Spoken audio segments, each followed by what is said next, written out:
जय हिंद बच्चों। आज हम बात करने वाले हैं थर्ड चैप्टर के बारे में। जैसा कि कल के वीडियो में हमने थर्ड चैप्टर का स्टार्टिंग का कुछ पोर्शन पढ़ा था, जिसमें हमने current, electron model of current, drift velocity, relation of drift velocity with current, electric field और बहुत कुछ पढ़ा था। आज हम स्टार्ट करने वाले हैं करंट डेंसिटी से। देखिए करंट डेंसिटी, एक्चुअल में करंट डेंसिटी की अगर हम बात करें तो करंट डेंसिटी होती क्या है, उससे स्टार्ट करेंगे। करंट डेंसिटी, अब देखिए करंट डेंसिटी को अगर समझना है तो करंट डेंसिटी को समझने के लिए सपोज ये हमारे पास एक कंडक्टर है। जब इस कंडक्टर में करंट फ्लो होता है, मान लीजिए करंट इस टाइप से फ्लो हो रहा है, इसमें करंट फ्लो हो रहा है यानी कि इलेक्ट्रॉन्स इसके अपोजिट मूव कर रहे होंगे, और इस कंडक्टर का हम क्या करें, एक क्रॉस सेक्शन कट करना है। मान लीजिए हम इस टाइप से क्रॉस सेक्शन कट कर लेते हैं। जब हम इस क्रॉस सेक्शन को कट कर लेते हैं, मान लीजिए इसका क्रॉस सेक्शन एरिया ए है, क्रॉस सेक्शन एरिया ए है, और इससे जो करंट पास होता है तो करंट डेंसिटी क्या होती है? Current density is the amount of current passing through unit cross section area normal to the direction of current. Clear? Current की डायरेक्शन के नॉर्मल यानी कि परपेंडिकुलर जो यूनिट एरिया होता है उससे पास होने वाले अमाउंट ऑफ करंट को हम बोलते हैं करंट डेंसिटी। तो अब यहां पर देखिए हमने डिफाइन भी किया हुआ है, सेम क्या डिफाइन किया हुआ है उसके बारे में हम डिस्कस करते हैं। The current density at any point inside a conductor is defined as the electric current per unit in finite small area normal to the direction of flow of current. It is denoted by J. किससे denote करते हैं?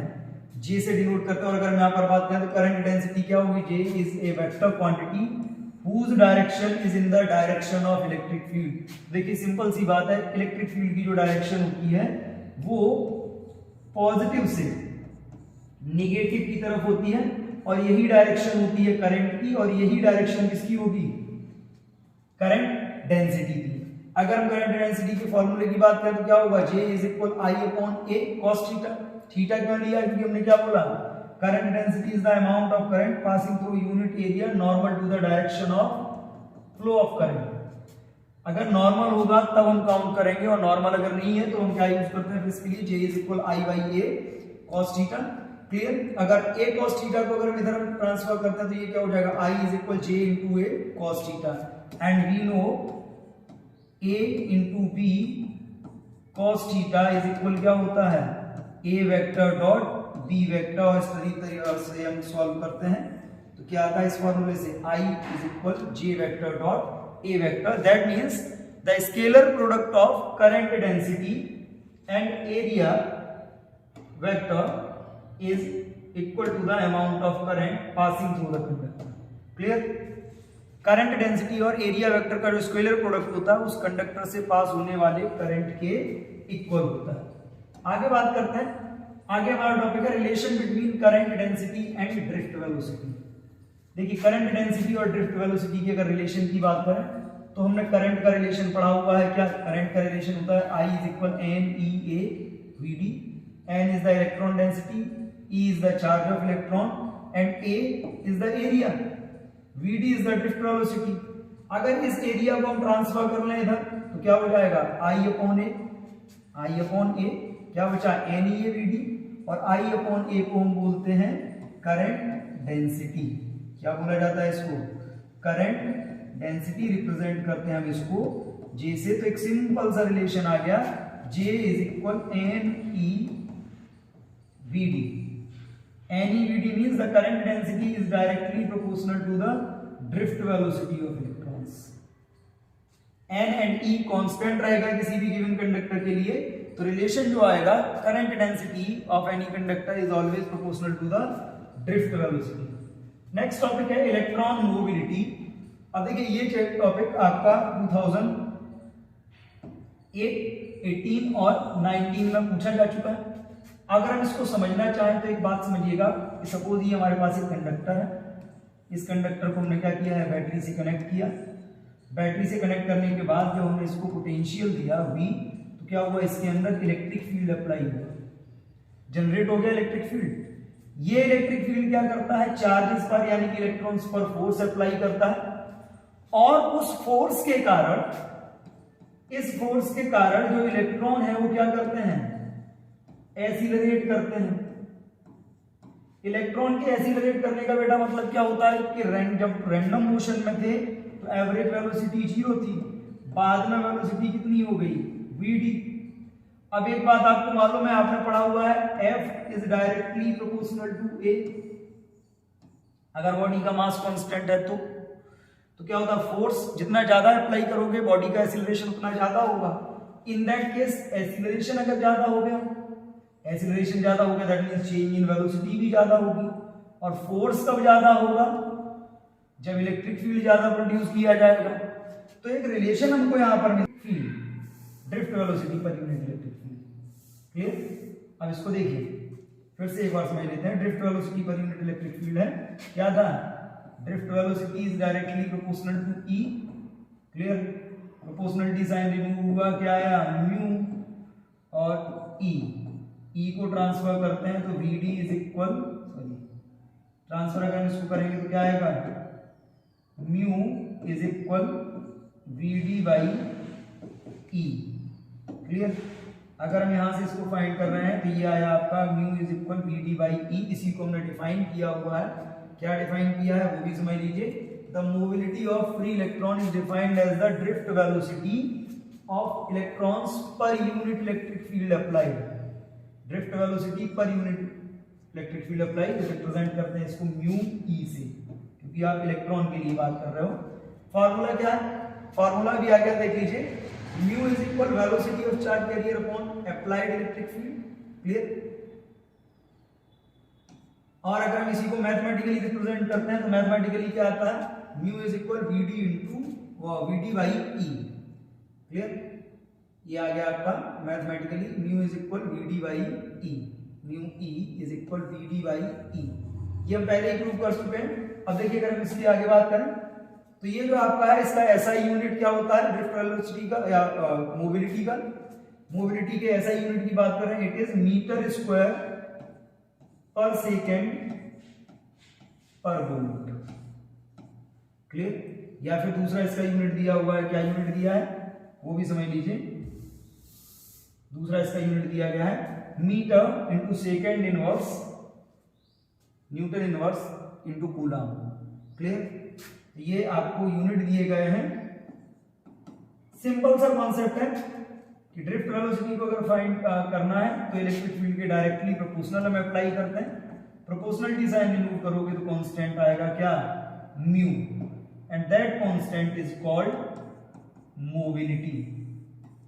आगे बात करते हैं, आगे क्या है, ओम्स लॉ। अब देखिए ओम्स लॉ क्या है। अगर हम ओम्स लॉ की बात करें तो आपने पढ़ा हुआ है, ओम्स लॉ की बात करते हैं। कंडक्टर्स में हम कल वैसे तो बात कर चुके हैं, लेकिन फिर भी जब कंडक्टर्स में क्या होता है, करंट फ्लो होता है। मान लीजिए कंडक्टर है, इसमें करंट फ्लो होगा, बैटरी से इसको कनेक्ट कर चुके हैं सेल से। पोटेंशियल अप्लाई करने पर आई करंट फ्लो हो रहा है, दैट मींस इलेक्ट्रॉन एक एंड से दूसरे एंड की तरफ मूव कर रहे हैं। और जब ये इलेक्ट्रॉन्स मूव करते हैं then during the movement these electrons will regularly collide with positive ions. ये इलेक्ट्रॉन्स क्या करेंगे, पॉजिटिव आयंस से टकराएंगे। टकराने के कारण इनकी जो मोशन है वो इंटरप्ट होगी, करंट फ्लो की जो स्पीड है वो या इलेक्ट्रॉन्स की जो वेलोसिटी है वो कम होगी। इसी को बोला जाता है अपोजिशन और the obstacle offered by the conductor to the flow of current. जितनी रुकावटें आएंगी उन्हीं रुकावटों को या उन्हीं कठिनाइयों को बोला जाता है रेजिस्टेंस। क्या डिफाइन किया है देख लीजिए, according to this law, Ohm's law है, according to this law the current I flowing through a conductor is directly proportional to the potential difference V across its ends provided the physical conditions do not change। क्या है law, अब इसको ध्यान से समझते हैं। अगर हम इस कंडक्टर की फिजिकल कंडीशंस क्या क्या है, लेंथ, एरिया और इसका टेम्परेचर। अगर किसी भी कंडक्टर की लेंथ, एरिया और टेम्परेचर को कांस्टेंट मान लिया जाए then according to the ohms law potential और करंट के बीच जो रिलेशन होता है, current is directly proportional to the potential applied between their ends.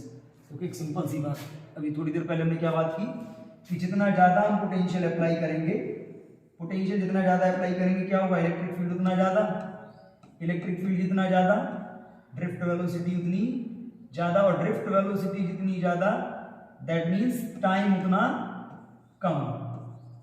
ठीक है, टाइम कितना कैसा कम, यानी कि चार्ज फ्लो का जो रेट होगा ये क्या हो जाएगा, ये इंक्रीज कर जाएगा, इंक्रीज करेगा तो क्या होगा, करंट भी इंक्रीज करेगा। सिंपल सा रिलेशन।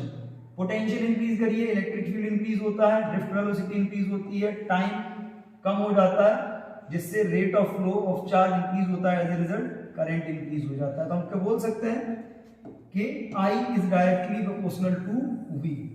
अगर हम इसको ट्रांसफर करते हैं तो सिंपल सी बात है, ये प्रोपोर्शनलिटी हटेगा, कांस्टेंट आएगा, तो क्या होगा, I is equal constant into V।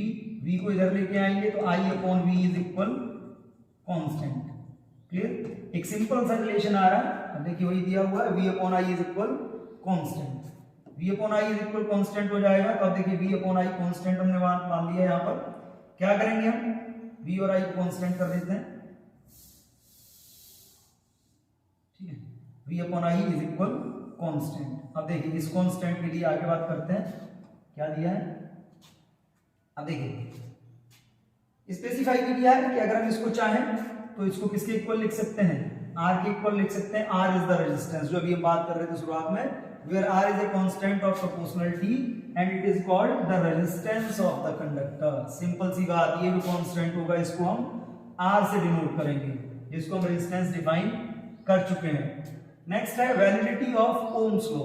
अब देखिए वैलिडिटी ऑफ ओम्स लॉ का मतलब we have to prove the ohms law. Ohm's law को हम प्रूव करके दिखाना है। क्या प्रूव करना है हमको, V upon I is equal constant. अब देखिए V upon I is equal constant को प्रूव करने के लिए हम क्या करते हैं, let me consider a conductor that is of length L and cross section area A। Clear, and the density, electron density is n। Electron density is n का मतलब है कि number of electrons per metre cube of this conductor is n।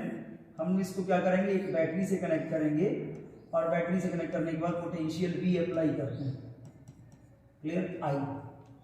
अब इसमें देखिए जैसे ही आप potential apply करोगे, इलेक्ट्रॉन्स मूव करेंगे एक एंड से दूसरे एंड की तरफ। इलेक्ट्रॉन्स मूव करेंगे एक एंड से दूसरे एंड की तरफ, तो क्या होगा, करंट पास होगा। और हमको मालूम है क्या, कि जो करंट होता है, करंट का फॉर्मूला क्या होता है, I is equal MEA VD, where VD is the drift velocity of electrons inside the conductor। हमको देखिए ओम्स लॉ प्रूव करना है, V अपॉन I का रेशियो फाइंड करना है। V हमको I हमको मालूम है, क्या निकालना है, V निकालना है। अब V के लिए देखिए एंड, अगर हम E के लिए बात करें तो हमको ये भी मालूम है, E इज इक्वल क्या होता है, M into VD upon E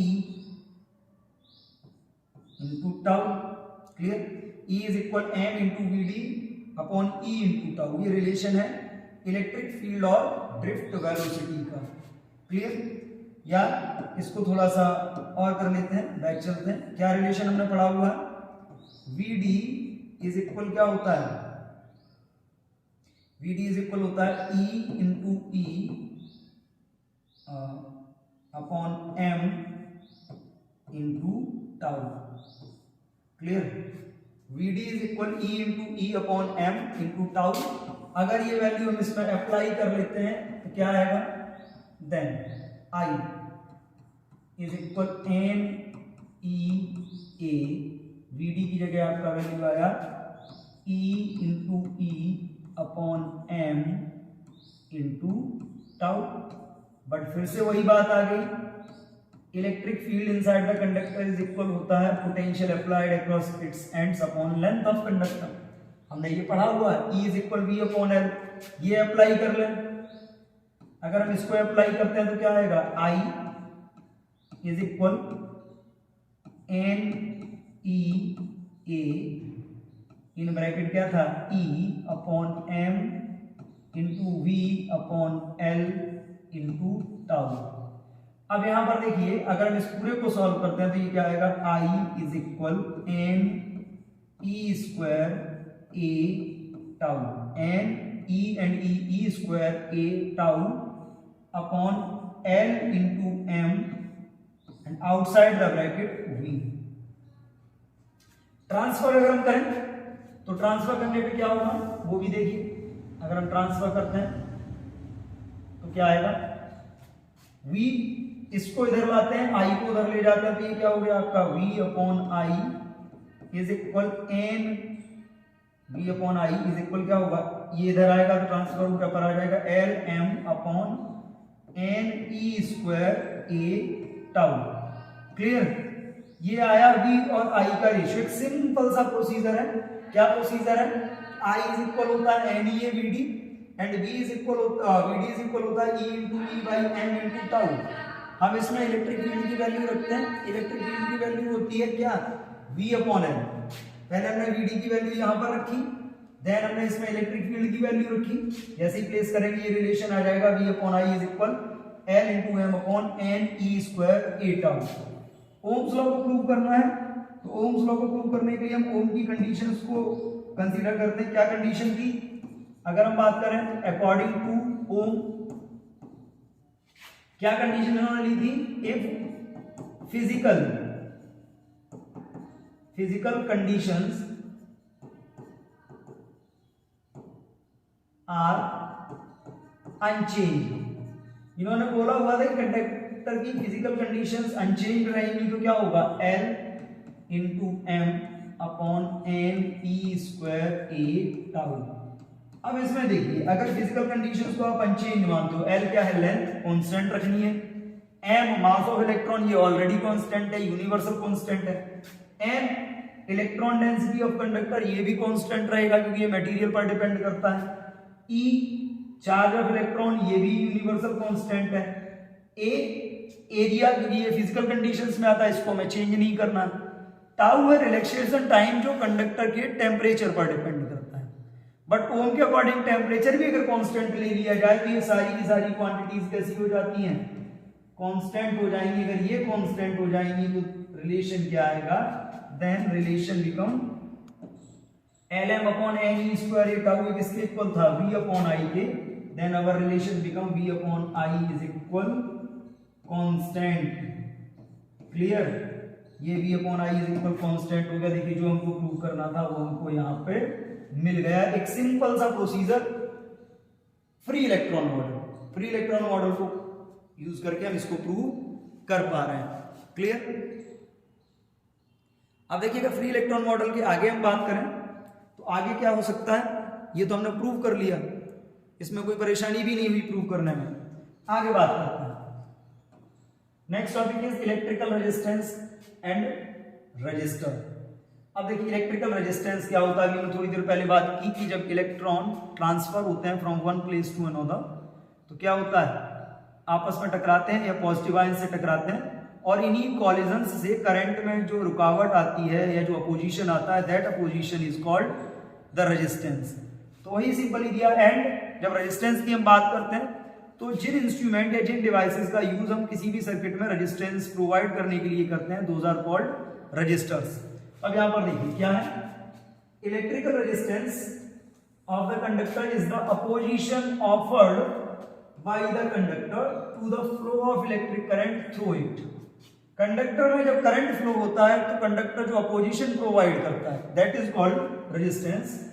in magnitude resistance of conductor is the ratio of potential. देखिए अभी हम ओम्स लॉ में बात कर चुके हैं, V upon I is equal क्या होता था, कांस्टेंट। इसी कांस्टेंट को हम क्या बोलते थे, रेजिस्टेंस ऑफ कंडक्टर। तो हम डिफाइन भी कर सकते हैं ratio of potential and current, the ratio of potential difference applied across its end to the resulting current through the conductor, यानी कि R is equal V upon I। क्या होता है, R is equal V upon I। Clear, R is equal V upon I, ये आ गया आपका। R is equal V upon I आपने कर लिया।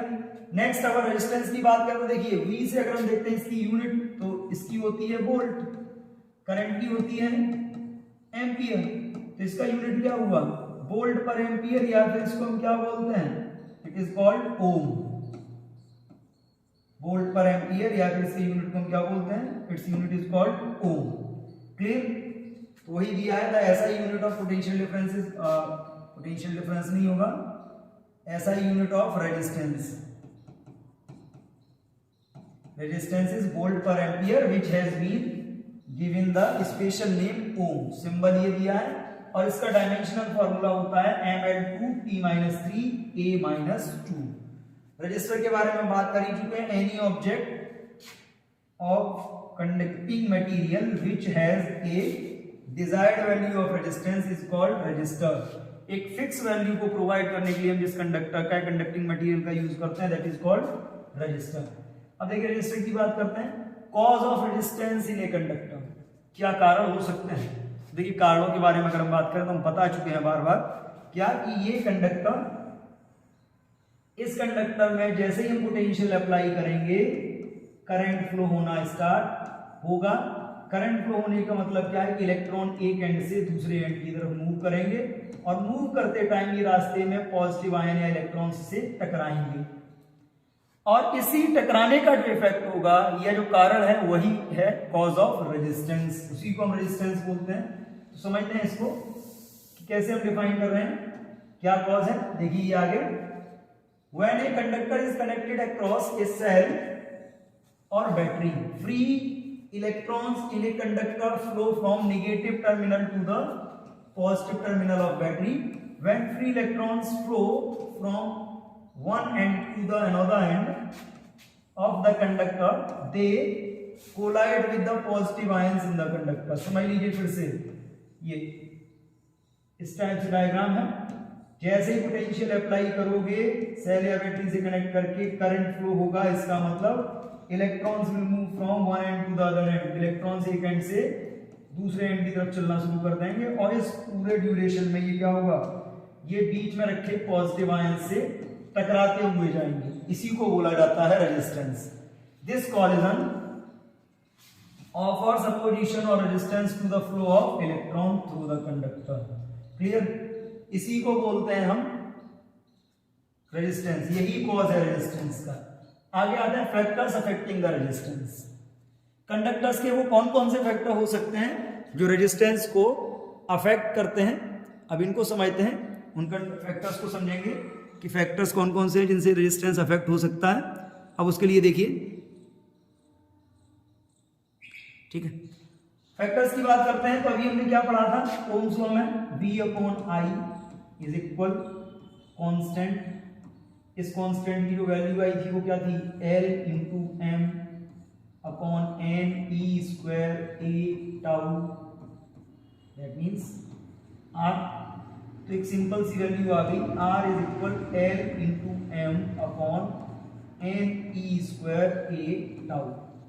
अगर इस रिलेशन में हम यूनिवर्सल कांस्टेंट को हटा दें, यूनिवर्सल कांस्टेंट का मतलब mass of electron, charge of electron, तो चार फैक्टर बचते हैं। एक बचता है R is directly proportional to L, R is inversely proportional to A, इसके अलावा R इज, ये R के लिए फॉर्मूला था, R is inversely proportional to N और R is inversely proportional to tau. ये चार रिलेशन है, इन्हीं के बेस पे हम बात करते हैं कि रेजिस्टेंस किन किन फैक्टर्स से अफेक्ट होता है। तो there are 4 factors. Number 1 is length of conductor, ठीक है। लेंथ ऑफ कंडक्टर की अगर हम बात करते हैं तो आपने क्या पढ़ा, resistance of any conductor is directly proportional to their length.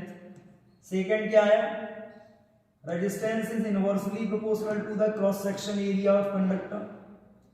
Third की अगर हम बात करते हैं तो resistance n number of free electron inside the material, ये डिपेंड करता है किस पर, नेचर ऑफ कंडक्टर पर। तो यानी कि जो रेजिस्टेंस होगा वो भी किस पर डिपेंड करेगा, नेचर ऑफ कंडक्टर। अलग अलग कंडक्टर्स के लिए रेजिस्टेंस की वैल्यू अलग अलग होती है। And the last one is relaxation time. Relaxation time depend करता है टेम्परेचर पर। अलग अलग टाइप के मटेरियल्स में टेम्परेचर बढ़ाने पर रिलैक्सेशन टाइम के साथ अलग अलग चेंजेस आते हैं। तो हम ये बोल सकते हैं कि जो रेजिस्टेंस है, ठीक है, रेजिस्टेंस किस पर डिपेंड करता है, टेम्परेचर पर डिपेंड करता है। टेम्परेचर पर डिपेंड करता है। तो देखिए टेम्परेचर, अगर हम इन दो को क्या करें, आपस में कनेक्ट कर लें तो इन दो से हमको रिजल्ट क्या मिलता है, R is directly proportional to L by A. अगर हम प्रोपोर्शनलिटी साइन को रिमूव करते तो कांस्टेंट आता है that is rho into L by A. Clear, ये जो रो आया है यहाँ पर एक कांस्टेंट है और इस कांस्टेंट को हम बोलते हैं क्या, रेजिस्टिविटी। क्या बोलते हैं, रेजिस्टिविटी ऑफ कंडक्टर या रेजिस्टिविटी ऑफ मटेरियल। अब यहां पर एक सिंपल सी बात समझिए, हमने बोल दिया R is directly proportional to A. कैसे हम समझ सकते हैं, मान लीजिए जिस रूम में आप बैठे हैं या जहां पर मैं खड़ा हूं, इसी रूम में हम कई लोगों को छोड़ देते हैं एक साथ आंखों पे पट्टी बांध के, या एक साथ छोड़ देते हैं और बोलते हैं जाइए। एक एंड से दूसरे एंड तक घूम के जाना है और जब वो जाएंगे तो टकराएंगे भी, मोशन हो रहा है टकराएंगे।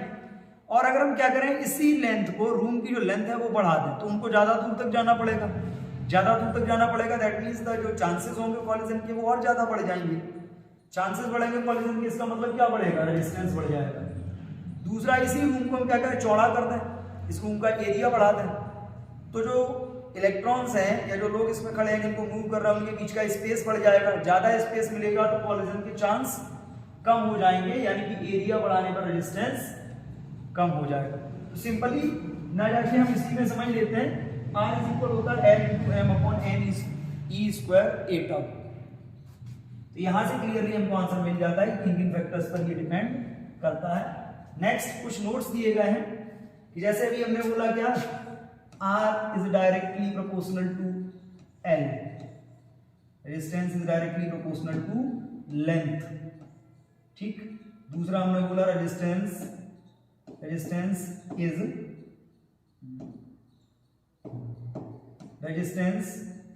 Is inversely proportional to area. अब देखो इसका रिजल्ट क्या होगा। अगर मान लीजिए आपको न्यूमेरिकल प्रॉब्लम दी जाती है और आपसे ये बोल दिया जाता है कि the length of conductor is stretched by n times, इस टाइप से कि नहीं, जो कंडक्टर था मान लीजिए सपोज उसका रेजिस्टेंस 2 ओम है, we will stretch it and makes its length double. 2 ohm resistance था, लेंथ को हमने डबल कर दिया, n टाइम इंक्रीज कर दिया, ट्रिपल कर दिया, फोर्थ कर दिया या कुछ भी, तो क्या फर्क पड़ेगा रेजिस्टेंस में। तो उसको समझने के लिए एक सिंपल सा फॉर्मूला होता है, R2 is equal n square into R1। अगर डबल कर दोगे तो रेजिस्टेंस 4 टाइम्स हो जाएगा, ट्रिपल कर दोगे 9 टाइम्स हो जाएगा, 4 टाइम्स कर दोगे 16 टाइम्स हो जाएगा।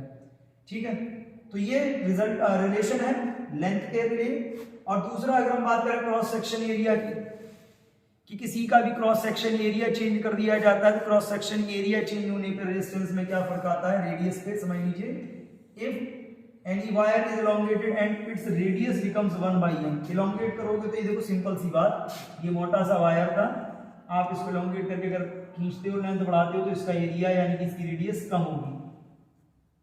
रेडियस 1/n टाइम्स अगर हो जाती है तो क्या होगा, रेजिस्टेंस का फॉर्मूला आएगा आपका R2 is equal n power 4, यानी कि किसी का रेजिस्टेंस अगर 4 ओम है और आप इसकी लेंथ बढ़ा के 2 गुनी कर देते हो तो इसका रेजिस्टेंस कितना रह जाएगा, 1 ओम रह जाएगा। ये आ गया आपका, क्लियर, क्या रह जाएगा, 1 ओम। अब आप यहां पे बात कर रहे हैं तो आते हैं, सॉरी 1 ओम नहीं रह जाएगा, इसका 16 ओम हो जाएगा। 4 ओम था, 16 ओम हो जाएगा। आगे बात करते हैं, आगे क्या है, स्पेसिफिक रेजिस्टेंस और रेजिस्टिविटी। देखिए रेजिस्टिविटी के बारे में अभी हम बात कर रहे थे थोड़ी देर पहले, क्या बात कर रहे थे वो भी समझते हैं। हमने क्या पढ़ा था, R is equal rho into L by A. ये जो रो था इसी को हम क्या बोल रहे थे, रेजिस्टेंस बोल रहे थे। क्लियर, क्या बोला था, resistance. Resistance directly proportional length के है, इनवर्सली प्रोपोर्शनल एरिया के। कांस्टेंट जो आता है दैट इज रो, और इसको हम बोलते हैं रेजिस्टेंस नहीं, इसको हम बोलते हैं रेजिस्टिविटी। क्या बोलते हैं, रेजिस्टिविटी, या इसी को बोला जाता है स्पेसिफिक रेजिस्टेंस। अब देखिए रेजिस्टिविटी को अगर हम थोड़ा और डिटेल में समझना चाहें तो हमको ये भी मालूम है, R इज इक्वल क्या होता है, L into M upon N E square A tau. R की वैल्यू हमने ये भी पढ़ी है, rho into L by A, that is L into M upon N E square A tau, L से एल कैंसिल, ए से A cancel, finally हमारे पास बचा क्या, हमारे पास बचता है rho is equal M upon N E square tau. Clear? यानी कि ये जो प्रॉपर्टी है ये किस पर डिपेंड करती है, depend only on nature of material. किस पर करती है, nature of material and temperature. Resistivity या तो टेम्परेचर पर डिपेंड करती है, नेचर ऑफ मटेरियल पर। रेजिस्टिविटी का किसी भी कंडक्टर की लेंथ या उसके एरिया से कोई लेना देना नहीं है। आप लेंथ को चाहे जितना बढ़ा दो, एरिया को चाहे जितना कम कर दो, रेजिस्टिविटी में कोई भी चेंज नहीं आता। सिंपली जब हम बात कर रहे थे रेजिस्टेंस के फैक्टर्स की, तो यहां से ये जो निकल के आया था ये कांस्टेंट रो रेजिस्टिविटी है, एक वैल्यू ये आ गई। अगर हम यहां से रेजिस्टिविटी की वैल्यू फाइंड करते हैं तो रेजिस्टिविटी इज इक्वल क्या आता है, R into A by L. At first side अगर हम इस फॉर्मूले को देखें तो हमको ऐसा लगता है कि लेंथ और एरिया चेंज करने पर रेजिस्टिविटी चेंज होगी, but that is incorrect. Resistivity का ओरिजिनल फॉर्मूला ये है m अपॉन n इंटू ई स्क्वायर टाउ, यानी कि लेंथ और एरिया चेंज करने पर रेजिस्टिविटी पर कोई फर्क नहीं पड़ता। अगर हम यहाँ से रेजिस्टिविटी का यूनिट फाइंड करें तो रेजिस्टेंस का यूनिट ओम, एरिया का मीटर स्क्वायर बाई मीटर, यानी कि फाइनली जो यूनिट आता है वो क्या आता है, ओम इंटू मीटर। क्या यूनिट आता है, ओम इंटू मीटर। क्लियर? आगे बात करते हैं, आगे क्या है, नेक्स्ट है कंडक्टेंस। अब देखिए कंडक्टेंस क्या है, रेजिस्टेंस का मतलब डिफिकल्टीज और opposition to the flow of current. Conductance क्या होता है, कंडक्टेंस मींस इजीनेस या सपोर्टिंग फीचर्स। रेजिस्टेंस होते थे अपोजिंग फीचर्स जो होते थे कंडक्टर में, जो करंट को अपोज करते थे, उन अपोजिंग फीचर्स को हम रेजिस्टेंस बोलते थे। कंडक्टर में जो सपोर्टिंग फीचर्स होंगे उनको हम किसके थ्रू काउंट करेंगे, कंडक्टेंस के थ्रू काउंट करेंगे। अब देखिए एक अपोजिंग फीचर एक सपोर्टिंग फीचर, दैट मींस दोनों रेसिप्रोकल हो गए। तो सिंपली एक डेरिवेशन आती है, कंडक्टेंस इज इक्वल क्या होता है, conductance is the reciprocal of resistance of any conductor. That means C is equal, R की वैल्यू क्या थी, रो इंटू एल, हमने पढ़ा था R is equal rho into L by A. ये हो जाएगा आपका A upon rho into L. Clear? या फिर हम ये भी लिख सकते हैं इसको, C is equal, R is equal क्या होता है, V I, sorry R is equal आपने पढ़ा है V अपॉन आई, तो यहाँ पर C इज इक्वल क्या हो जाएगा, I अपॉन V। रेसिप्रोकल है, आपने ये भी पढ़ा है, R is equal L into M upon N E square A tau. Reciprocal कर लीजिए तो C इज इक्वल क्या हो जाएगा, N E square A tau by L into M. तो ये तो आपकी conductivity, conductivity means simply the reciprocal, conductance मतलब रेसिप्रोकल ऑफ रेजिस्टेंस। रेजिस्टेंस के रेसिप्रोकल को कंडक्टेंस बोलते हैं हम, रेसिप्रोकल ऑफ रेजिस्टेंस। अगर हम यहां से बात करें तो देखिए इसका एसआई यूनिट क्या होगा, क्योंकि रेसिप्रोकल है तो इसका एसआई यूनिट पे जब हम बात करते हैं तो एसआई यूनिट क्या होता है, उसका ओम होता था, इसका ओम इनवर्स, या इसी को हम क्या बोलते हैं, साइमन बोलते हैं, या इसी को हम बोलते हैं मो। ठीक है, एक लॉजिक समझ लीजिए, ओम को लिखते हैं OHM, उल्टा कर दिया that means MHO, mho. These are the units of conductance, simple reciprocal of resistance. आगे बात करते हैं कंडक्टिविटी। जैसे रेजिस्टिविटी होता था वैसे ही क्या होगा, ये रेसिप्रोकल ऑफ रेजिस्टिविटी।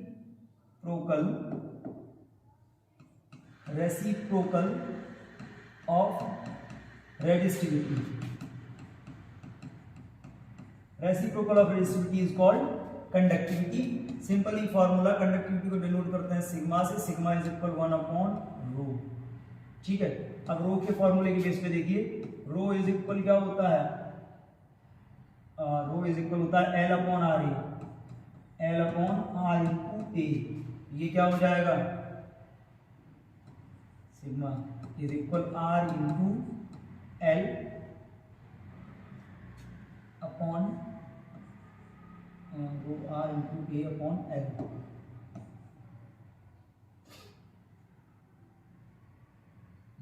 एक मिनट ठीक है।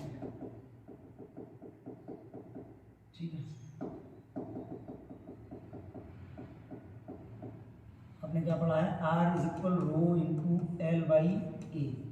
क्लियर। तो ये रो इज इक्वल होता है आर ए बाई एल। ठीक है, ये क्या हो जाएगा, sigma is equal L upon R A. ये हो गया आपका क्या, कंडक्टिविटी। और अगर हम कंडक्टिविटी की बात करें तो 1 अपॉन रो होता है, इसकी एसआई यूनिट क्या होगी, एसआई यूनिट। अगर इसकी एसआई यूनिट की बात करें तो देखो 1 अपॉन रो, उसकी यूनिट होती थी ओम इंटू, इसकी यूनिट होती थी ओम इंटू मीटर। तो इसका एसआई यूनिट क्या होगा, ओम इनवर्स मीटर इनवर्स, या फिर हम क्या बोल सकते हैं, इसको हम नोट कर सकते हैं आपका मो पर मीटर। क्लियर। तो छोटे छोटे टॉपिक है, कंडक्टिविटी क्या है, रेजिस्टिविटी क्या है, कंडक्टेंस, रेजिस्टेंस। इसके बाद आता है Ohm's law in steady state. Next topic है हमारा Ohm's law in steady state. देखिए Ohm's law in steady state को अगर समझें तो ओम्स लॉ क्या है,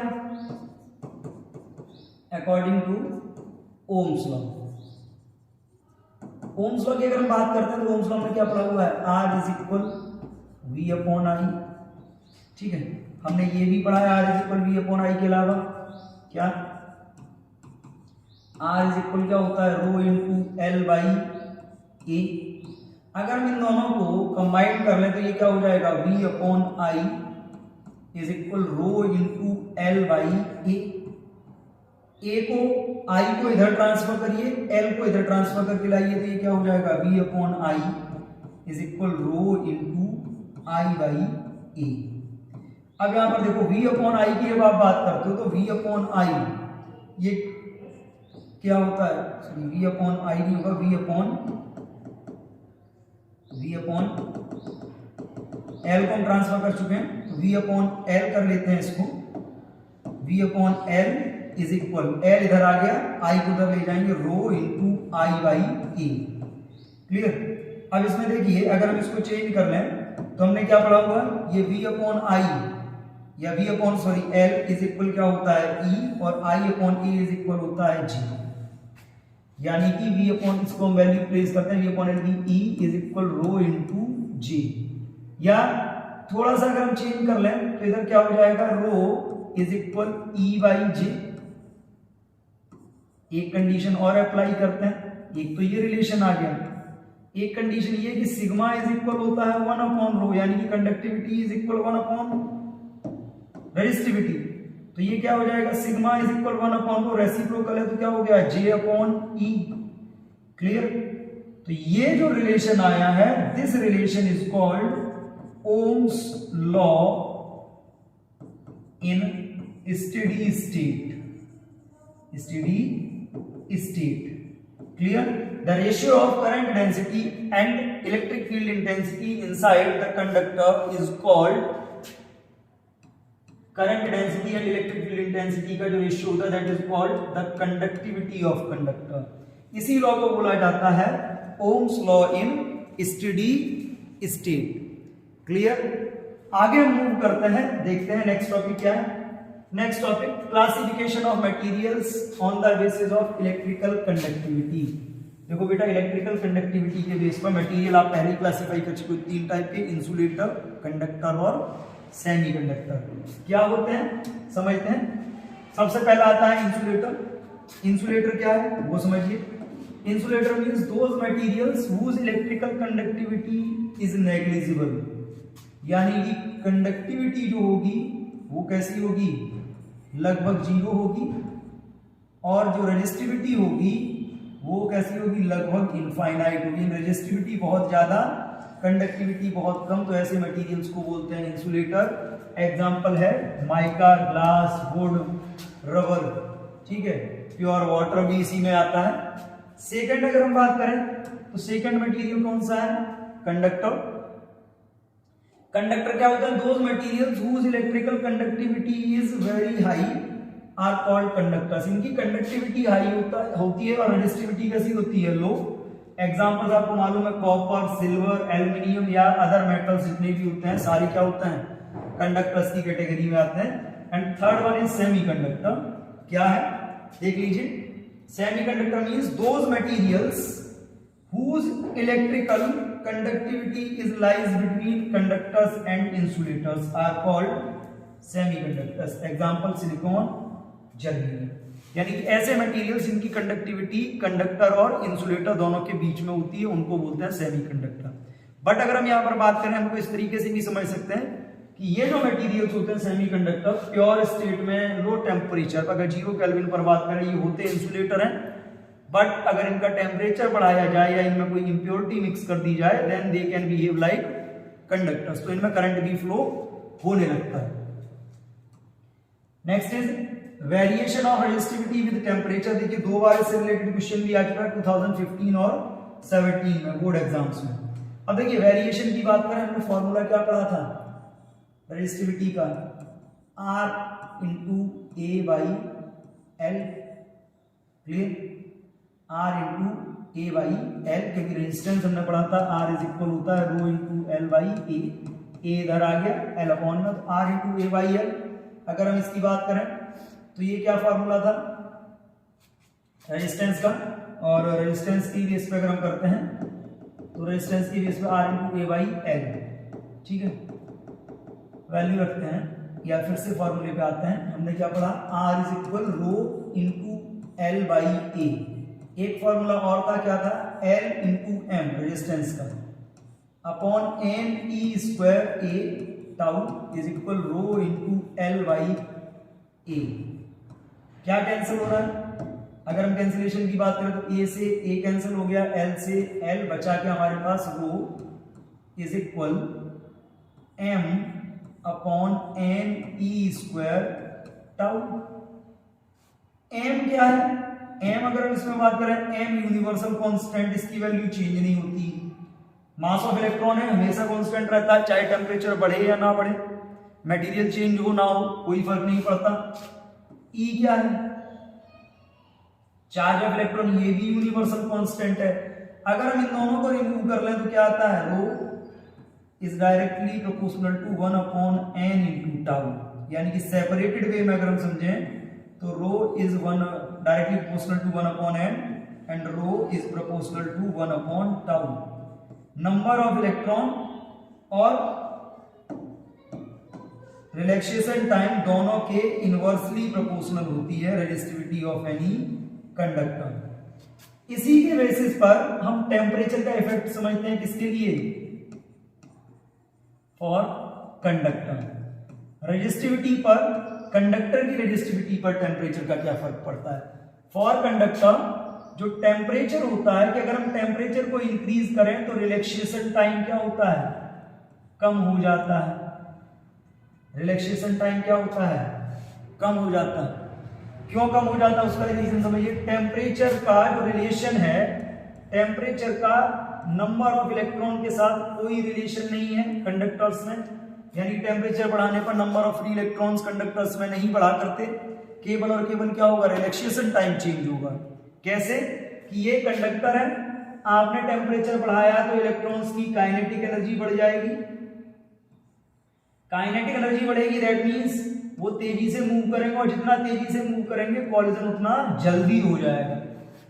ये नॉर्मल सी बात है, स्लो स्पीड से चलते हुए एक्सीडेंट कम होता है, तेजी से चलोगे एक्सीडेंट जल्दी हो जाएगा।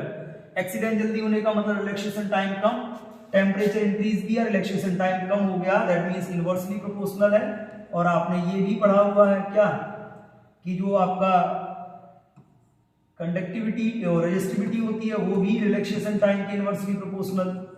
इन दोनों को कंपेयर कर लो, ये वाला फैक्टर कंपेयर करने पर क्या आता है? रेजिस्टिविटी टेम्परेचर के डायरेक्टली प्रोपोर्शनल होती है। दैट मींस इन कंडक्टर अगर आप रेजिस्टिविटी टेम्परेचर बढ़ाते हो तो रेजिस्टिविटी बढ़ जाती है। क्लियर? दूसरा बात करते हैं किसकी? इन इंसुलेटर। अब देखिए इंसुलेटर में क्या होता है, इंसुलेटर में जब आप टेम्परेचर इंक्रीज करते हो then the number of free electron is also increase, और नंबर ऑफ फ्री इलेक्ट्रॉन जब इंक्रीज होता है तो आपने पढ़ा है कि नंबर ऑफ इलेक्ट्रॉन की अगर बात करते हो तो नंबर ऑफ इलेक्ट्रॉन यानी कि जो आपका रेजिस्टिविटी है that is inversely proportional to number of electron. Temperature बढ़ाया, नंबर ऑफ फ्री इलेक्ट्रॉन बढ़ गया, नंबर ऑफ फ्री इलेक्ट्रॉन बढ़ेगा तो रेजिस्टिविटी कम हो जाएगी। रिलेशन क्या आएगा, resistivity is inversely proportional to the temperature, resistivity is inversely proportional to the temperature. Simple सी बात, टेम्परेचर बढ़ाओगे इंसुलेटर में फ्री इलेक्ट्रॉन नहीं होते, लेकिन टेम्परेचर बढ़ाओगे तो एटम से इलेक्ट्रॉन बाहर आने लगेंगे, बाहर आने का मतलब इलेक्ट्रॉन फ्री होंगे, नंबर बढ़ेगा, नंबर बढ़ेगा तो रेजिस्टिविटी कम होगी, यानी कि टेम्परेचर बढ़ाने पर रेजिस्टिविटी कम होती है, तो इनवर्स का रिलेशन आ गया। अब अगर हम बात करें किसके लिए, सेमीकंडक्टर के लिए, तो बेटा देखो भाई सेमीकंडक्टर में क्या होता है, टेम्परेचर अगर हम बढ़ाते हैं तो टेम्परेचर बढ़ाने पर जो रिलैक्सेशन टाइम है वो कम होता है। एक मिनट, टेम्परेचर में सॉरी सेमीकंडक्टर्स की अगर हम बात करते हैं तो सेमीकंडक्टर्स में भी क्या टेम्परेचर बढ़ाते हो तो नंबर ऑफ इलेक्ट्रॉन बढ़ता है, नंबर ऑफ इलेक्ट्रॉन बढ़ेगा, और आपने क्या पढ़ा, रेजिस्टिविटी नंबर ऑफ इलेक्ट्रॉन के इनवर्सली प्रोपोर्शनल। दैट मींस अगर हम इन दोनों के बेसिस पर कंपेयर करें तो कंपेयर करने पे हमको क्या मिलेगा, rho is inversely proportional to the temperature, यानी कि सेमीकंडक्टर्स की भी जो कंडक्टिविटी और रेजिस्टिविटी होती है वो टेम्परेचर के इनवर्सली प्रोपोर्शनल। कंडक्टर्स का जो फैक्टर था वो किसके बेस पे आया था, नंबर ऑफ फ्री इलेक्ट्रॉन के बेस पे। इंसुलेटर और सेमीकंडक्टर का जो फैक्टर आया वो किसके बेस पे आया, रिलैक्सेशन टाइम के बेस पे। क्लियर, आगे बढ़ते हैं, आगे बात करते हैं। आगे है आपका effect of temperature on resistance. अब देखो आपने ये तो पढ़ लिया कि कंडक्टर्स की जो रेजिस्टेंस होती है, रेजिस्टेंस किसमें हम बात करेंगे, इन कंडक्टर्स में टेम्परेचर बढ़ाने पर रेजिस्टिविटी बढ़ती है, दैट मींस रेजिस्टेंस भी बढ़ेगा, और रेजिस्टेंस बढ़ेगा तो कैसे डिपेंड करता है उसकी बात करते हैं। मान लीजिए ये कंडक्टर था, इस कंडक्टर का इनिशियल अगर हम बात करें, इनिशियल टेम्परेचर कितना है, टेम्परेचर मान लीजिए θ1, ठीक है, रेजिस्टेंस रेजिस्टेंस हो गया R1, रेजिस्टेंस कितना R1। फाइनल हमने इसका क्या किया, टेम्परेचर हमने इंक्रीज कर दिया, फाइनल टेम्परेचर हमने इसका कर दिया θ2, कंडीशन हमने यहां पर नोट कर दी θ2 इज ग्रेटर देन θ1। क्लियर, और रेजिस्टेंस इसका बढ़ के कितना हो जाएगा, मान लीजिए R2 हो गया। तो इस कंडीशन में जब हम ऑब्जर्वेशंस के बेस पे अगर बात करें तो ऑब्जर्वेशंस के बेस पे हमको रिजल्ट क्या मिलता है, change in resistance of conductor, change in resistance of conductor. किसी भी कंडक्टर का जो रेजिस्टेंस है वो जो चेंज होता है किन किन फैक्टर्स पर डिपेंड करता है, कितना चेंज हुआ, R2 minus R1। It is directly proportional to the change in temperature. ये बात सही है कि टेम्परेचर जितना ज्यादा बढ़ाओगे रेजिस्टेंस उतना ज्यादा चेंज होगा। इसी के अलावा ये एक फैक्टर पर और डिपेंड करता है कि change in resistance of conductor is also proportional to its initial resistance. देखिए एक यहां पर बात क्या आ गई, टेम्परेचर बढ़ाओगे तो रेजिस्टेंस बढ़ेगा, डायरेक्टली प्रोपोर्शनल होगा। इसके अलावा शुरुआती रेजिस्टेंस क्या था इस पर भी डिपेंड करता है, और इन दोनों को जब आप मर्ज करते हो, जब दोनों को मर्ज करोगे तो आपको क्या मिलेगा, R2 minus R1 is directly proportional to R1 into θ2 minus θ1। Proportionality sign को हटाइए, प्रोपोर्शनलिटी साइन को आप हटाओगे तो कांस्टेंट आएगा, क्या आ जाएगा, R2 minus R1 is equal, यहां पर एक बेटा कांस्टेंट आता है अल्फा। देखने में अल्फा प्रोपोर्शनलिटी साइन तो सेम लग रहा है, यहां पर लिख भी देते हैं, इसको हम बोलते हैं क्या, alpha into R1 in bracket θ2 minus θ1। Clear, आपको फाइनल रेजिस्टेंस अगर फाइंड करना है तो फाइनल रेजिस्टेंस फाइंड करने के लिए आप ये फॉर्मूला अप्लाई कर सकते हो, R2 minus R1 is equal alpha into R1 θ2 minus θ1। Clear. अगर आप यहां से अल्फा की वैल्यू फाइंड करना चाहो तो अल्फा इज इक्वल क्या हो सकता है, अल्फा इज इक्वल आपका होगा R2 minus R1 upon R1 in bracket θ2 minus θ1। ये एक सिंपल सा रिलेशन है कि किन किन फैक्टर्स पर डिपेंड करता है, ठीक उसी तरीके से जैसे हमने 11th में पढ़ा था कोफिशिएंट ऑफ लीनियर एक्सपेंशन। अब देखिए ये अल्फा क्या है, अल्फा एक कांस्टेंट है, इट इज कॉल्ड कोफिशिएंट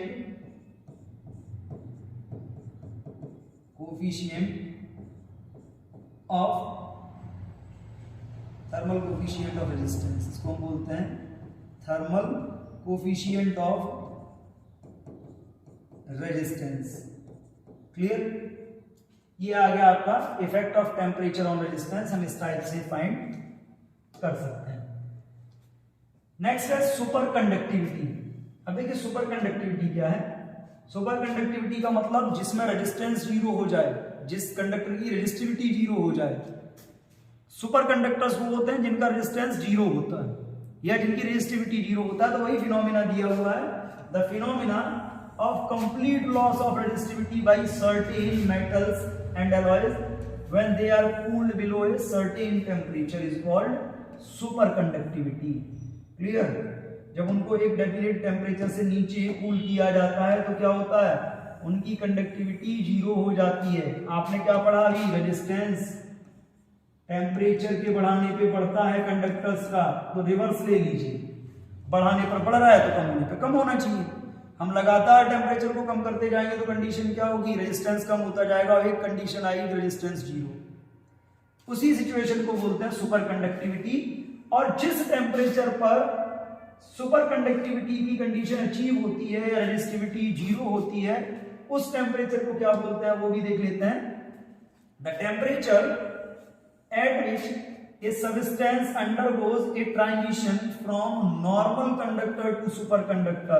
थोड़ा टेक्निकल लैंग्वेज है, यानी कि जिस टेम्परेचर पर कोई भी कंडक्टर नॉर्मल से सुपर कंडक्टर में कन्वर्ट होता है, यानी कि कंडक्टिविटी जिस पॉइंट पर जाके जीरो होती है, zero magnetic field is called critical और ट्रांजिशन टेम्परेचर। हम इसको क्या बोलते हैं, क्रिटिकल और ट्रांजिशन, या तो क्रिटिकल टेम्परेचर बोलेंगे या फिर ट्रांजिशन टेम्परेचर बोलते हैं। क्लियर। सिंपल सी बात, सुपर कंडक्टिविटी मतलब जिसकी रेजिस्टिविटी जीरो हो जाए। अपने आप नहीं होती, इनको क्या करना पड़ता है, बिलो ए टेम्परेचर कूल करेंगे, कूल करने पर रेजिस्टिविटी कम होगी और जैसे ही कम होगी जीरो होगी, that is called super conductivity. Next है ओमिक कंडक्टर। ओमिक नाम से क्लियर है कि ओम्स लॉ को फॉलो करते होंगे, और ओम्स लॉ को फॉलो करने का मतलब क्या है, V is directly proportional to I। Clear. V is directly proportional to I। Check करते हैं क्या है ये ओमिक कंडक्टर। क्या लिखा है, the conductors which obeys the ohms law are called ohmic conductors. Example के तौर पे देखते हैं pure metals like silver, copper और aluminium. IV graph for an ohmic conductor is straight line passing through the origin. अगर हम IV graph की बात करें तो क्या होता है, ये V ये I, इसका जो ग्राफ होगा वो ओरिजिन से जाने वाली एक स्ट्रेट लाइन से शो किया जाएगा, it is R। Ohmic conductor directly proportional होता है, V is directly proportional to I, V is directly proportional to I, और डायरेक्टली प्रोपोर्शनल के ये ग्राफ आपको मालूम है स्ट्रेट लाइन। क्लियर। छोटे छोटे टॉपिक है। नेक्स्ट आपका है नॉन ओमिक कंडक्टर्स। अब देखिए नॉन ओमिक कंडक्टर क्या होता है, उनको समझते हैं। नॉन ओमिक कंडक्टर का मतलब सिंपली जो ओम्स लॉ को फॉलो ना करते हो, ओम्स लॉ को फॉलो नहीं कर रहा है इसलिए तो नॉन ओमिक है। आगे बात करते हैं नॉन ओमिक क्या है, ये आ गया, the conductors which do not obey the ohms law are called the non ohmic conductors. Ohm's law को फॉलो नहीं करते। ब्लू, इसका एग्जांपल देखें तो बल्ब का filament, junction diode, transistor, vacuum tube. अब देखिए इनमें अगर हम बात करें तो इनका जो VI ग्राफ होता है, इनका VI ग्राफ स्ट्रेट लाइन नहीं आता, कैसा आता है, एक कर्व लाइन आएगा इस टाइप से। ठीक है, क्योंकि ये ओम्स लॉ को फॉलो नहीं कर रहे हैं, और इसी बात की तरफ इंडिकेट भी किया गया है क्या, in such conductors the ratio of I and V, that is the resistance, is not constant but it depends upon the applied potential difference. Such a resistor is called the dynamic resistance. ठीक है, इस condition में ये constant तो नहीं होते, change होते हैं, इसलिए इनको जब चेंज होगा, बार बार वैल्यू चेंज होगी, so these are called dynamic resistor और डायनामिक रेजिस्टेंस। क्लियर? आगे बात करते हैं, आगे क्या है, रजिस्टर्स इन सीरीज।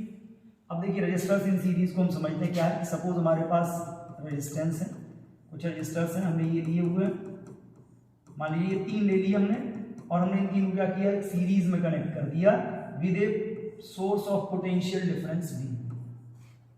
क्लियर? ये R1, ये R2, ये R3।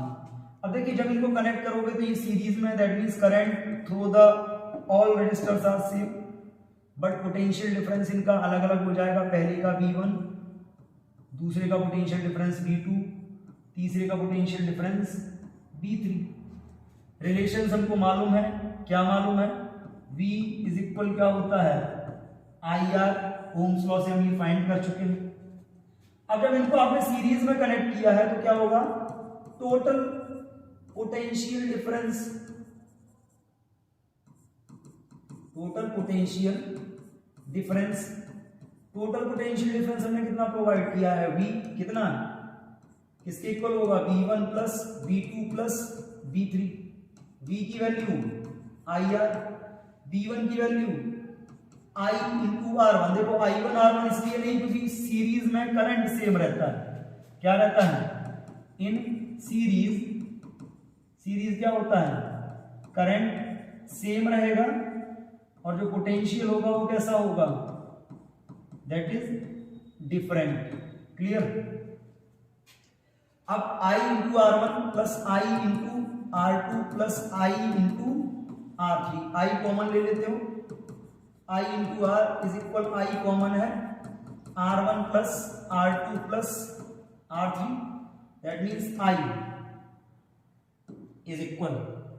अब I इज इक्वल R की आपने बात की थी, देखो I से I आपका कैंसिल हो गया। जब I से I को आप कैंसिल कर देते हो, I से I कैंसिल, क्या बचा आपके पास, R is equal R1 plus R2 plus R3, और इसी टाइप से आप Rn तक इसको कंटिन्यू कर सकते हो। This is the combination of resistances in series. दो सबसे इंपॉर्टेंट फैक्ट ये समझ लीजिए कि this is used for maximization. अगर किसी सर्किट में क्या करना हो, आपको रेजिस्टेंस बढ़ाना हो, तो आप कौन सा प्रोसेस अडॉप्ट करते हो, सीरीज कॉम्बिनेशन का। क्यों करते हो, उसका भी एक रीजन है। In this resultant resistance is always more than the largest one। Series combination में आपने जितने भी रेजिस्टर्स लगा रखे हैं उनमें जो सबसे बड़ा वाला, सबसे ज्यादा वाला रेजिस्टेंस होगा, रिजल्टेंट उससे भी ज्यादा आएगा। आप देख लीजिए, मान लीजिए आपने ये सब बहुत कम कम लगाए, एक आपने 1000 का लगा दिया, 1000 ओम ये है, ये 1 ओम है, ये 1 ओम है, ये 1 ओम है, तो रिजल्टेंट 1003 हो गया, ये 1002 हो गया। दैट मींस जो रिजल्टेंट होगा वो लार्जेस्ट से भी ज्यादा होगा, इसलिए हम इसको अडॉप्ट करते हैं, किसके लिए, मैक्सिमाइजेशन के लिए। सिंपल सी प्रोसेस है कि रेजिस्टेंसेस को आप कनेक्ट करते हो सीरीज में, करंट से मैं पोटेंशियल अलग अलग, तो टोटल पोटेंशियल निकाल लिया। दूसरा कॉम्बिनेशन अगर हम बात करें रेजिस्टेंसेस की, तो दूसरा कॉम्बिनेशन क्या है, रजिस्टर्स इन पैरेलल। पैरेलल में देख लीजिए, सपोज एक रजिस्टर आपका ये लगा हुआ है, सपोज एक रजिस्टर ये लगा है, दूसरा रजिस्टर मान लीजिए ये लगा है, थर्ड आपका ये लगा है। इस टाइप से आपने n रजिस्टर्स को कनेक्ट कर रखा है। n रजिस्टर को कनेक्ट करने के बाद आपने किससे कनेक्ट किया, it is connected to a common potential source V। अब यहाँ पर देखना करंट कितना पास कराया आपने I, लेकिन जैसे ही इस जंक्शन पर पहुंचेगा करंट डिस्ट्रीब्यूट हो जाएगा, और डिस्ट्रीब्यूट होने के बाद क्या होगा, ऊपर वाले में R1, इस वाले में R2, इस वाले में सॉरी ऊपर वाले में I1, ऊपर वाले में I1, इसमें I2, इसमें I3। रेजिस्टेंसेस कितने थे? R1, R2 and R3। अब इसमें देखो, अगर आप इसमें बात कर रहे हो तो इसमें क्या होगा? फिर से वही बात आपको मालूम है, क्या मालूम है? V इज इक्वल होता है IR, that means I is equal V upon R। Clear? इसी के बेस पे अगर हम बात करें क्या निकालना है? टोटल करंट, क्योंकि करंट डिफरेंट है। हम यहां पर कंडीशन नोट भी कर देते हैं। क्या नोट कर देते हैं? पैरेलल में करंट क्या रहेगा? इन पैरेलल, पैरेलल में आप बात करते हो, नंबर 1 आपका आता है करंट। करंट कैसा है? डिफरेंट रहता है। और नंबर 2 अगर आप बात करते हो किसकी? वोल्टेज की। वोल्टेज इसमें कैसा रहता है? सेम। जितने भी एलिमेंट पैरेलल में जुड़ेंगे होंगे सारे एलिमेंट का करंट डिफरेंट रहेगा, बट पोटेंशियल सेम रहेगा। इसी के बेस पे अगर हम बात करते हैं टोटल करंट की, तो टोटल करंट क्या है? I is equal I1 plus I2 plus I3। Value रखते हैं इस फॉर्मूले से, इससे रखेंगे तो वैल्यू क्या आएगी? I इज इक्वल, अगर हम बात करते हैं तो I is equal V upon R होता है। वैल्यू अगर हम रख लें तो इसको हम क्या लिख सकते हैं? इसको हम क्या लिख सकते हैं? It is V upon R is equal, देखो I1, I2, I3 सबका पोटेंशियल सेम है, तो V upon R1 plus V upon R2 plus V upon R3। V common लेके अगर हम कैंसिल कर लें तो ये क्या हो जाएगा? 1 upon R is equal 1 upon R1 plus 1 upon R2 plus 1 upon R3। That means कि अगर हम पैरेलल कॉम्बिनेशन में बात करते हैं तो in parallel combination the reciprocal of resultant resistance is equal to the sum of reciprocals of all resistance. Resultant का reciprocal सारे रेजिस्टेंसेस के रेसिप्रोकल के सम के इक्वल रहेगा। अब इसकी अगर हम बात करें तो दो इंपॉर्टेंट फैक्ट इससे भी रिलेट करते हैं। क्या? ये जो है आपका किसके लिए यूज होता है? This is used for minimization. अगर किसी सर्किट में रेजिस्टेंस को मिनिमाइज करना है तो आप उसके पैरेलल में करंट यूज कर, रेजिस्टेंस यूज कर सकते हैं। दूसरा इसमें और क्या होता है? In this resultant is always less than, resultant is always less than the smallest one. आपने जितने भी रेजिस्टेंस लगाए हुए हैं उनमें से सबसे छोटा जो है रिजल्टेंट उससे भी कम होगा। ये बात नोटिस कर लीजिए। In this resultant is always, इसका मतलब पैरेलल में less than the smallest one. यानी कि आपने कई रेजिस्टेंस लगा, कोई रेजिस्टेंस मान लीजिए आपका है 1 लाख ओम का है, आप उसके पैरेलल में 1 ओम लगा दीजिए। जैसे ही पैरेलल में 1 ओम लगाओगे ओवरऑल 1 से भी कम हो जाएगा। यानी कि इंस्टेंट मिनिमाइजेशन अगर हमको रेजिस्टेंस का करना है तो उसके पैरेलल में हम एक स्मॉल रेजिस्टेंस को ऐड कर सकते हैं। क्लियर? ऑफ इलेक्ट्रिक करंट, देखो सिंपल सी बात है कि कंडक्टर है, कंडक्टर्स के बारे में आपने पढ़ा है कि कंडक्टर में जब करंट फ्लो होता है तो आपने जितने भी इलेक्ट्रिकल अप्लायंसेस देखे हैं या सर्किट देखे, जब भी करंट पास होता है तो वायर या वो इंस्ट्रूमेंट गर्म हो जाता है। इसी प्रोसेस को बोलते हैं हीटिंग इफेक्ट। सिंपली कि when current is pass through any conductor then the temperature of conductor will rise, it is called heating effect. है क्या? समझते हैं इसको, क्यों होता है ऐसा वो भी समझेंगे। पहले हम इसको डिफाइन करते हैं। क्या दिया है? Heat produced in conductors. ठीक है, पहले हम इसकी बात करते हैं। मान लीजिए ये कंडक्टर है, इस कंडक्टर को हमने क्या किया? जैसे ही हम बैटरी से कनेक्ट करेंगे, बैटरी से कनेक्ट करने पर इसमें करंट पास होगा तो क्या होगा? इलेक्ट्रॉन एक एंड से दूसरे एंड की तरफ मूव करेंगे और ये इलेक्ट्रॉन में क्या होगा? कॉलिजन होगा। तो आपको मालूम है कि जब भी दो बॉडीज में कॉलिजन होता है तो कुछ अमाउंट उनकी काइनेटिक एनर्जी का चेंज हो जाता है। किसमें? हीट में या थर्मल एनर्जी में, जिसके कारण कंडक्टर का टेम्परेचर बढ़ने लगता है। That is called the heating effect of current. Clear? अब अगर हम इसकी बात करें कि कितना वैल्यू होगा heat produced in a conductor by electric current, कितनी हीट प्रोड्यूस हो सकती है कंडक्टर में करंट के थ्रू, तो उसके लिए एक सिंपल सी बात समझिए। अगर आप बात करते हैं कि हीट प्रोड्यूस हुई क्यों, हीट प्रोड्यूस होती है किससे, due to the collision of electron, या हम कह सकते हैं कि जब किसी कंडक्टर में करंट पास होता है तो पावर सोर्स को कुछ ना कुछ वर्क करना पड़ता है, कुछ ना कुछ वर्क करना पड़ता है, वही वर्क इसमें कन्वर्ट हो जाता है, बाद में हीट में कन्वर्ट हो जाता है। तो हमने पढ़ा हुआ है, क्या पढ़ा, work, heat is equal work. हम वर्क की बात करते हैं तो अब यहाँ पर देखिए हीट इज इक्वल वर्क, अगर आप बात कर रहे हो work done in conductor,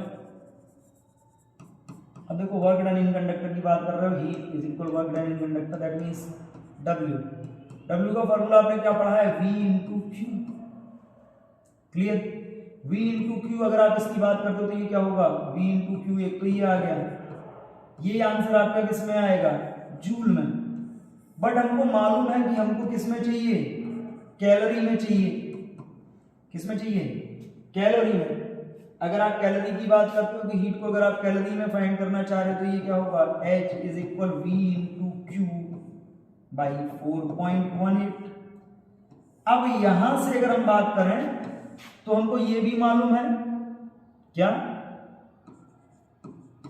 Q is equal क्या होता है, Q इज इक्वल होता है IT, Q is equal IT, where I is the amount of current passing through the conductor and T is the time. अगर आप ये apply कर लेते हो, इसको अप्लाई कर लेते हो तो क्या होगा, इसको जब आप अप्लाई कर लोगे तो ये हो जाएगा आपका H is equal V I T upon 4.18। किस में आया ये, कैलोरी में आया, किस में आया, कैलोरी। या फिर आप V की वैल्यू रख लीजिए IR, अगर V की वैल्यू आप IR लिख लेते हो तो क्या होता है, I स्क्वायर RT अपॉन 4।